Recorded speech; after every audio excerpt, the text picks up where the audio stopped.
চট্টগ্রাম শহরের বাকলিয়া কল্পলোক আবাসিক এলাকার পাশে কর্ণফুলী নদীর তীর ঘেঁষে মেরিন ড্রাইভ সড়কের মনোরম দৃশ্য। এখানে শহরবাসীরা অবসর সময়ে ঘুরতে আসে। শহরের খুব কাছে হওয়ায় বিকেলের সময় দ্রুত আসা যায়। পতেঙ্গা সমুদ্র সৈকতের মতো বাঁধ নির্মাণ করা হয়েছে। সড়কটির কাজ এখনও পুরোপুরি শেষ হয় নাই, খুব শীঘ্রই সেটি নির্মাণ প্রক্রিয়া শেষ হবে বলে জানান দর্শনার্থীরা।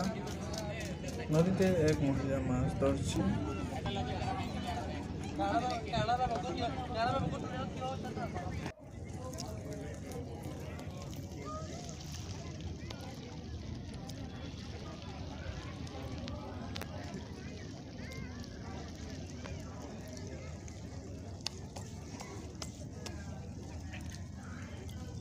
এছাড়া বিভিন্ন স্ট্রিট ফুড বিক্রি হচ্ছে।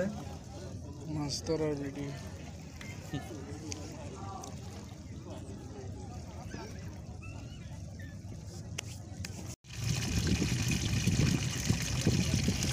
কেমন বিক্রি হবে মাছ? মোটামুটি ভালো হয়।